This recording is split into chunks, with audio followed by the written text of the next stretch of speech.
अस्सलाम वालेकुम viewers, welcome to gold weekly analysis video. उम्मीद करता हूँ आप सब लोग खैरियत से होंगे और आप लोगों का वीकेंड और आपका ट्रेडिंग जर्नी काफ़ी अच्छा जा रहा होगा। Thank you so much for watching this video. उम्मीद करता हूँ आप लोगों को वीकली एनालिसिस काफ़ी पसंद आएंगे और नेक्स्ट वीक के लिए या आपके लिए काफ़ी ज़्यादा हेल्पफुल भी साबित होंगे। तो बढ़ते हैं अपने एनालिसिस की तरफ। और सबसे पहले हम ज़रा मंथली टाइम फ्रेम को डिस्कस कर लेते हैं, बल्कि उससे भी पहले हम ज़रा इकोनॉमिक कैलेंडर की तरफ चलते हैं। नेक्स्ट वीक के लिए जो हमारे पास मेजर न्यूज़ेस आ रही हैं, उनको ज़रा हम एक दफ़ा देख लेते हैं। तो नेक्स्ट वीक अगर हम चलें और अपनी मेजर न्यूज़ेस देखें तो नेक्स्ट वीक जो है वो बहुत अच्छा वीक साबित हो सकता है, बिकॉज़ बहुत सारी मेजर न्यूज़ेस हैं। ISM manufacturing PMI on Monday, George job opening का डेटा हमारे पास आ रहा है ट्यूसडे वाले दिन, और वेडनेसडे वाले दिन ADP non farm employment change, ISM services PMI, Thursday unemployment claim, and Friday हमारे पास जो है वो एनएफपी का डेटा है, नॉन फॉर्म पेरोल का, और अनएम्प्लॉयमेंट रेट उसके साथ जुड़े हुए होते हैं। तो नेक्स्ट वीक काफ़ी ज़्यादा इंपॉर्टेंट वीक साबित हो सकता है। अच्छा, एक मज़े की बात यहाँ पर, एनएफपी का डेटा इन्होंने टेंटेटिव किया हुआ है। तो जैसा कि आप सब जानते हैं कि यूएस गवर्नमेंट के जो डेटाज़ हैं वो इम्पेक्ट हो रहे हैं शटडाउन की वजह से। उन्होंने सीपीआई और एफओएमसी का डेटा तो रिलीज़ किया, बट आई डोंट नो कि ये एनएफपी पर क्यों ऐसा कर रहे हैं। बट अगर शटडाउन रहा तो ये हो सकता है एनएफपी का डेटा जो है वो पोस्टपोन हो जाए। बहरहाल डेटा से कोई फ़र्क नहीं पड़ता, डेटा के बिना भी मार्केट बहुत अच्छा परफॉर्म करती रही है और कर भी रही है। तो बस हमारे ज़हन में होना चाहिए कि कौन-कौन सी इम्पोर्टेंट न्यूज़ेस हैं और किन दिनों में हम वोलेटिलिटी अच्छी खासी एक्सपेक्ट कर सकते हैं। मोस्टली जो हमारे पास जो डेज़ होते हैं ट्यूसडे, वेडनेसडे, थर्सडे, ये बहुत इम्पोर्टेंट डेज़ होते हैं। इनमें वोलेटिलिटी हाई होती है और अच्छी ट्रेड भी आप लोगों को इन्हीं दिनों में फाइंड आउट करनी चाहिए। चलें जी, अब वापस चलते हैं अपने टेक्निकल की तरफ और चार्ट्स की तरफ आते हैं। जैसा कि आप सब जानते हैं कि मंथ कंप्लीट हो चुका है। नेक्स्ट मंथ की कैंडल ओपन होगी नेक्स्ट वीक, और वीक भी आपका कंप्लीट है। तो एक दफ़ा हम मंथली कैंडल को रिव्यू कर लेते हैं। मंथली चार्ट पर अगर हम लास्ट मंथ की कैंडल को अगर रिव्यू करें तो लास्ट मंथ की कैंडल जो है वो हाईली रिजेक्टेड कैंडल बनी है from the top side, but still उसने जो अपनी क्लोजिंग दी है वो बुलिश ही क्लोजिंग दी है। तो अगर हम इस पूरी कैंडल को देखें तो ये पूरी कैंडल जो इस कैंडल का पूरा स्प्रेड है, उसने जो क्लोजिंग दी है वो अपने 50% के थ्रेशोल्ड से नीचे क्लोजिंग दी है, जिससे ये मालूम होता है कि कहीं न कहीं बेरिश प्रेशर जो है वो बढ़ता चला जा रहा है, ठीक है? और अगर हम यहाँ पर वॉल्यूम को भी देखें तो वॉल्यूम भी ऑलमोस्ट बहुत हाई लगा है। ऐसा वॉल्यूम हमें हिस्ट्री में 2022 में देखने को मिला था, मार्च में, और अब उसके बाद जो है वो अक्टूबर में 2025 में हमें इस तरह का वॉल्यूम देखने को मिला है। अच्छा, जो 2022 में हमें वॉल्यूम देखने को मिला था, वहाँ भी मार्केट ने इसी तरह का एक हैमर कैंडल बनाया था, बट इसकी जो शेप थी, वो काफ़ी ज़्यादा एप्रोप्रिएट थी, like 10% of the body and 90% of the rejection थी। बट यहाँ पर थोड़ा-सा मामला डिफरेंट है। यहाँ पर 70% रिजेक्शन है और 30% जो है वो बॉडी है। सो बायर्स भी कहीं न कहीं स्ट्रॉन्ग हैं, लेकिन इतनी हाई प्राइसेस पर होने के बावजूद जो है वो वहाँ पर सेलिंग भी आई है, और सेलिंग भी कहीं न कहीं स्ट्रॉन्ग हुई है in terms of profit taking या न्यू सेलर्स की सूरत में भी। तो मंथली कैंडल पर हमें जो रिजेक्शन देखने को मिली है, इसका मतलब ये नहीं है कि मार्केट फ़ौरन ही डाउन साइड की तरफ मूवमेंट कर देगी नेक्स्ट मंथ स्टार्ट होते ही। बट चांसेस हैं, पॉसिबिलिटी है, प्रोबेबिलिटी है कि मार्केट प्राइसेस जो हैं वो गिर सकती हैं, और वो किस तरह गिरेंगी वो डिपेंड करेगा लोअर टाइम फ्रेम के प्राइस एक्शन पर। तो अब चलते हैं हम इससे छोटे टाइम फ्रेम में वीकली में, और वीकली में देखते हैं कि क्या सूरत हाल है। वीकली में अगर आप देखें तो मार्केट ने एक स्विंग हाई क्रिएट किया, बड़ा ज़बरदस्त जो है वो बुलिश मूवमेंट कंडक्ट हुआ। कंसेक्यूटिव जो है वो बुलिश कैंडल्स बनती रहीं, ऑलमोस्ट 9-10 से ज़्यादा उसने जो है वो बुलिश कैंडल्स बना दी यहाँ पर। अगर हम इनको काउंट कर लें 1, 2, 3, 4, 5, 6, 7, 8, 9, 9 कंसेक्यूटिव बुलिश कैंडल्स बनी और उसके बाद फिर जो है वो मार्केट ने एक पुल बैक बेरिश कैंडल की सूरत में लेना शुरू किया यहाँ पर। तो स्विंग हाई क्रिएट करने के बाद नीचे हमारे पास यहाँ पर एक इम्बैलेंस एरिया था, जिसको मार्केट ने लास्ट वीक टैप किया और वहाँ से रिजेक्शन शो करके कैंडल को क्लोज किया है। अब ये जो कैंडल क्लोज हुई है, ये एग्जैक्टली वैसी ही कैंडल क्लोज हुई है जैसा कि आपको मंथली कैंडल क्लोज हुई नजर आ रही है। बस फर्क इतना है कि वो बुलिश बॉडी के साथ है और ये जो है बेरिश बॉडी के साथ है। कैंडल वाइज़ कोई डिफरेंस नहीं है। जो उनकी अपीयरेंस है कैंडल की, उसमें कोई डिफरेंस नहीं है। जितनी बॉडी यहाँ पर है, उतनी ही बॉडी वहाँ पर है और रिजेक्शन भी सेम है। अब यहाँ भी डिपेंड करता है कि मार्केट जो है वो अगर तो इस रिजेक्शन के 50% की रिस्पेक्ट करती है नेक्स्ट वीक के प्राइस एक्शन में लोअर टाइम फ्रेम्स में, तो फिर मार्केट दोबारा बाय साइड की तरफ बढ़ेगी और एक्सटर्नल रेंज लिक्विडिटी को हंट कर सकती है, जो इसने स्विंग हाई पर क्रिएट की है। बट ये टोटली डिपेंड करता है डेली के प्राइस एक्शन पर, 4 आवर के प्राइस एक्शन पर। ठीक है? तो अगर हम मंथली को देखें, तो वो ये कह रहा है कि सेलिंग प्रेशर बढ़ा है, बट जैसा कि वो मंथली टाइम फ्रेम है, एक स्लो टाइम फ्रेम है, तो वहाँ पर उस मामलात को होने में काफ़ी टाइम लग सकता है। तो इसी तरह वीकली में भी ये है कि मार्केट में बायर्स का प्रेशर भी इन हुआ है, लेकिन यहाँ भी टाइम कंज्यूमिंग प्रोसेस हो सकता है। तो इन शॉर्ट अगर देखा जाए तो मार्केट नेक्स्ट वीक अगर उसको रेंज बाउंड कंसीडर किया जाए तो वो ज़्यादा बेहतर रहेगा। ना डाउनसाइड ना अपसाइड, ठीक है? तो माइट बी पॉसिबल यहाँ पर जो है वो मार्केट रेंज क्रिएट कर सकती है, लाइक इस तरह मार्केट इसके अंदर घूम सकती है। हाँ, अगर मार्केट यहाँ पर एक बुलिश कैंडल बनाने में कामयाब हो जाती है, by somehow market next week की क्लोजिंग एक बुलिश कैंडल के साथ बनाने में कामयाब हो जाती है, तो फिर चांसेस हैं कि मार्केट दोबारा से बाय साइड हो जाएगी। लेकिन हमें नेक्स्ट वीक इस चीज़ को कंफर्म करने के लिए स्पेशली मंथली और वीकली के टाइम फ्रेम पर कंफर्म करने के लिए हमें वेट करना होगा। हम पहले से इसमें कोई डिसीजन नहीं ले सकते। ठीक है?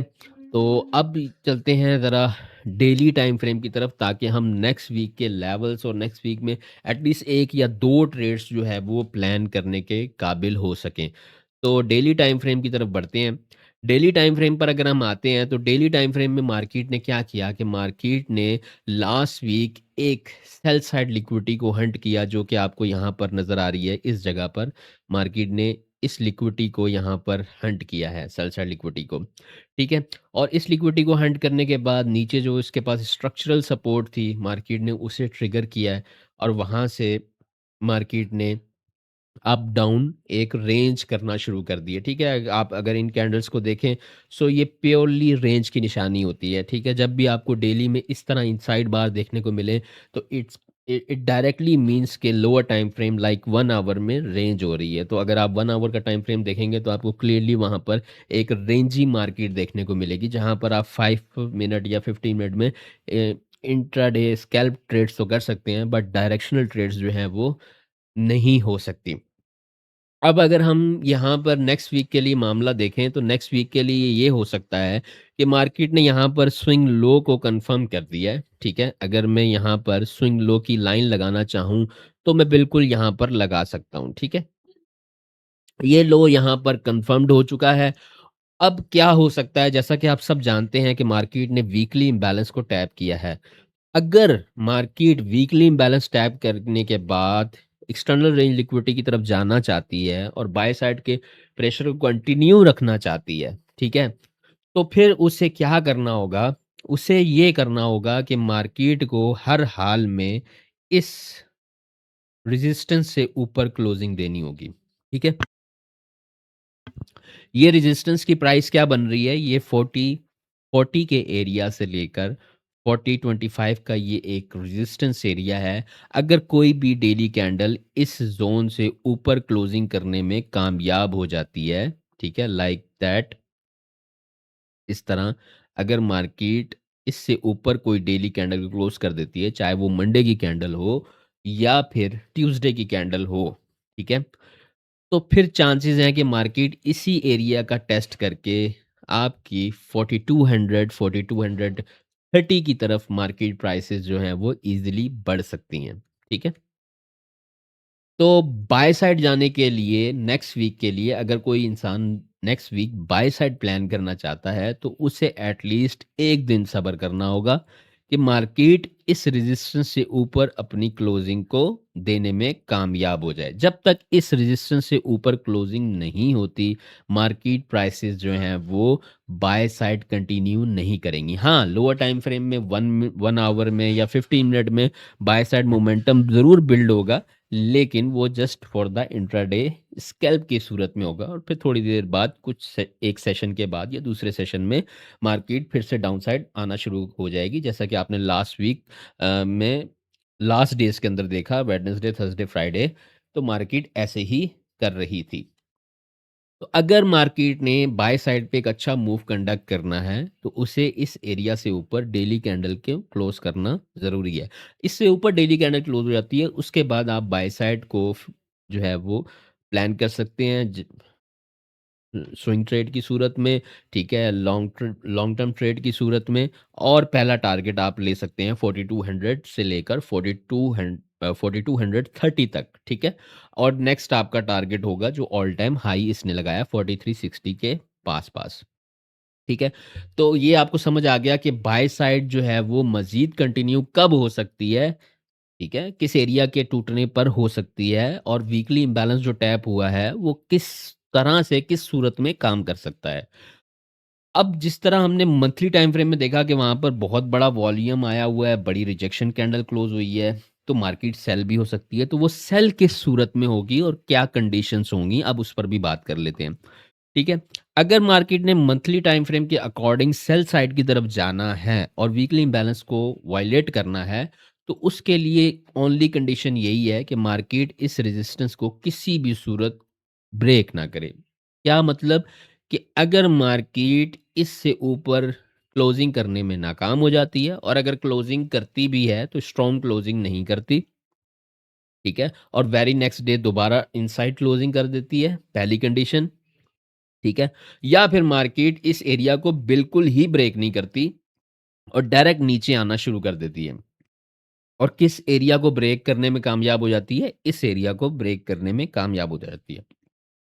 अगर मार्केट इस एरिया से नीचे क्लोजिंग कर दी, जो मैंने स्विंग लो आपको कहा कि स्विंग लो कंफर्म्ड हो गया है। अगर मार्केट इस एरिया से नीचे एक हेल्दी कैंडल क्लोज करने में कामयाब होती है, ब्रेक ऑफ स्ट्रक्चर करती है, तो देन मार्केट जो है वो एक डीप रिट्रेसमेंट की तरफ जा सकती है, ठीक है? उस डीप रिट्रेसमेंट में फिर मार्केट कहाँ तक जा सकती है? फिर मार्केट आपकी आ सकती है 3780 तक प्राइसेज़ आ सकती हैं और आपकी प्राइसेज़ 3690 या 3680 तक भी जा सकती हैं, ठीक है?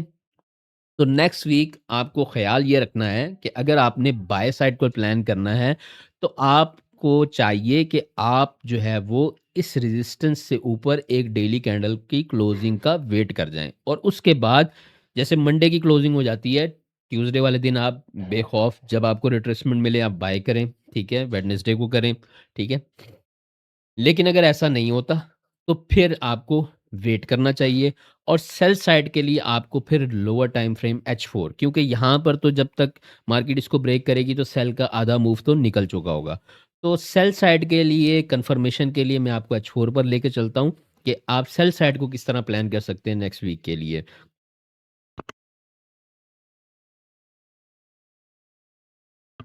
तो H4 पर चलते हैं। ये हम आ गए H4 पर, ठीक है? H4 पर आपको नज़र आ रहा होगा कि मार्केट ने यहाँ पर क्लियर कट यहाँ पर बड़ा ज़बरदस्त ब्रेक ऑफ स्ट्रक्चर किया। बिल्कुल क्लियर ब्रेक ऑफ स्ट्रक्चर था। ब्रेक ऑफ स्ट्रक्चर करने के बाद मार्केट ने उसी को एज़ अ रेजिस्टेंस इस्तेमाल करते हुए एक लो फॉर्म यहाँ पर कर दिया। ठीक है? उसके बाद जैसा कि मैंने आपको डेली टाइम फ्रेम में थोड़ा एक्सप्लेन किया कि मार्केट जो ये जो कैंडल्स बना रही है, इनमें प्योरली रेंज हो रही है। तो वो रेंज आपको यहाँ पर देखने को मिल रही है। ठीक है? उसके बाद मार्केट ने रेंज करना शुरू कर दिया। अब अगर तो मार्केट मंथली को अ, सपोर्ट करती हुई मंथली के सिनेरियो को लेकर चलती है और बेरिश होना चाहती है, तो फिर आपको वेट करना पड़ेगा या तो मंडे वाली दिन या ट्यूसडे वाले दिन, किसी भी एक दिन, ठीक है? मार्केट जो है वो इस एरिया को ब्रेक कर जाए। बेटर ये होगा कि मंडे वाले दिन की कैंडल इससे नीचे क्लोज़ हो जाए, ठीक है? मंडे वाले दिन कोई भी कैंडल अगर इस ज़ोन से नीचे क्लोज़ होती है, जो कि बनता है 3950 का, ठीक है? 3950 के नीचे अगर मार्केट H4 की क्लोज़िंग करने में कामयाब हो जाती है, तो देन आप उस पर्टिकुलर डे या उससे नेक्स्ट डे आप सेलिंग को प्रायोरिटी दे सकते हैं और अपना टारगेट ले सकते हैं 3900 तक का या फिर 3780 तक का भी एक लॉन्ग टर्म टारगेट लिया जा सकता है, ठीक है? और बाइंग के लिए स्टिल वही कंडीशन है जो कि मैंने आपको बताया कि मार्केट जो है वो डेली की कोई क्लोजिंग उस पर्टिकुलर रेजिस्टेंस से ऊपर करे, तो वही रेजिस्टेंस मैंने जो है वो H4 में आपके सामने मार्क कर रखी है, ठीक है? हाँ, ये मत कीजिएगा कि H4 की इससे ऊपर एक कैंडल क्लोज़ हो गई तो आप इसको बाय देखना शुरू कर दें, ठीक है? ये काम मत कीजिएगा, ये थोड़ा-सा एग्रेसिव हो जाएगा। एट लीस्ट डेली क्लोज़िंग का वेट कर जाइएगा, ठीक है? तो ये लेवल्स आपके सामने लगे हुए हैं, आप भी अपने चार्ट्स पर इसी तरह लगा लेंगे, तो जो है वो काफ़ी ज़्यादा आपको हेल्प होगी। अच्छा, जो लोग हमारे साथ अभी तक वीआईपी ग्रुप में नहीं जुड़े और जुड़ना चाहते हैं और हमारे साथ लाइव ट्रेडिंग करना चाहते हैं, ठीक है? ज़ूम पर और अपने लाइव क्वेश्चंस का आंसर लेना चाहते हैं, तो वो लाज़मी हमारे वीआईपी ग्रुप को जॉइन करें, ठीक है? It is free of cost. ब बहुत ज़्यादा चीज़ें आपको वहाँ सीखने को मिलती हैं और अगर आप सीखने में इंटरेस्टेड हैं तो, ठीक है? कोई भी आपको जो है वो खुद से नहीं सिखाता, निवाला बनाकर मुँह में नहीं डालता। अगर आप सीखना चाहते हैं और सीखने का शौक है और आप सीख कर, समझ कर इस मार्केट में जो है वो आगे बढ़ना चाहते हैं, गैम्बलिंग नहीं करना चाहते, तो ये एक अपॉर्च्युनिटी है। अगर आप लोग इसको अवेल करेंगे तो काफ़ी ज़्यादा बेनिफिट आप उठा सकते हैं। चलें जी, अब चलते हैं H1 पर। H1 की क्या सूरत-ए-हाल है उसको भी देख लेते हैं। H1 पर ये सूरत-ए-हाल है कि H1 पर भी मार्केट रेंज ही है, ठीक है? अगर इसको मैं ब्रॉडर एस्पेक्ट में देखूँ तो रेंज है। लेकिन बहुत से लोग मेरी इस बात से इख्तिलाफ़ करेंगे, वो कहेंगे नहीं जी यहाँ पर तो एक बुलिश ट्रेंड स्टार्ट हो गया है। तो वो भी अपनी जगह ठीक है, अगर वो स्कैल्प की सूरत में देखें तो बिल्कुल येस, लेकिन ब्रॉड रिस्पेक्ट में ये एक रेंज ही चल रही है, ठीक है? मंडे वाले दिन अब 1 आवर पर मैं क्यों आया हूँ, इसकी वजह सुन लीजिए। 1 आवर की टाइम फ्रेम पर मैं सिर्फ़ इसलिए आया हूँ कि आपको मंडे वाले दिन के लिए ट्रेड अपॉर्च्युनिटी बता सकूँ, ठीक है? जो लोग मंडे में देखना चाहते हैं कि यार मंडे वाले दिन मार्केट बाय होगी या सेल होगी, तो उनके लिए मैं बता देता हूँ कि अगर मार्केट, ठीक है, आपको इस एरिया के अंदर मिलती है, ये जो मैंने यहाँ पर अपर ट्रेंड लाइन आपको नज़र आ रही है और उसके साथ ये इम्बैलेंस एरिया नज़र आ रहा है।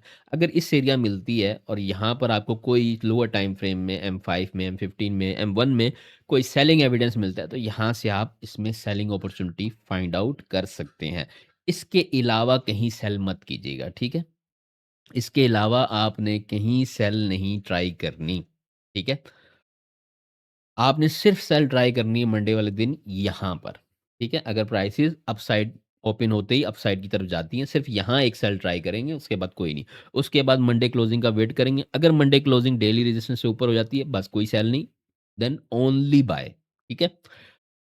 अच्छा, ये तो हो गया एक सिनेरियो। दूसरा सिनेरियो क्या हो सकता है? दूसरा सिनेरियो ये हो सकता है, जैसा कि मैंने आपको H4 में बताया है कि मार्केट अगर इस एरिया से नीचे क्लोजिंग करने में कामयाब होती है, एक बाय अपॉर्च्युनिटी भी यहाँ बन सकती है, ठीक है? अगर मार्केट यहाँ पर आती है मंडे वाले दिन, ठीक है? इस जगह पर मार्केट टैप करती है, यहाँ भी एक छोटा-सा इम्बैलेंस है, मैं आपको बता देता हूँ। 1 मिनट में ज़ोन को थोड़ा-सा रिफ़ाइन कर दूँ ताकि आप लोगों को समझ आए कि बाय किधर से करनी है मंडे वाले दिन और सेल किधर से करनी है। ये हम यहाँ पर इस ज़ोन को यहाँ रिफ़ाइन कर देते हैं, ठीक है? ये हमने इस जगह पे इस ज़ोन को रिफ़ाइन कर दिया, ठीक है? मंडे वाले दिन आपके पास अगर कोई सेलिंग अपॉर्च्युनिटी बन सकती है, वो बनेगी यहाँ, इस जगह पे और बाइंग अपॉर्च्युनिटी बन सकती है, वो बनेगी यहाँ, ठीक है?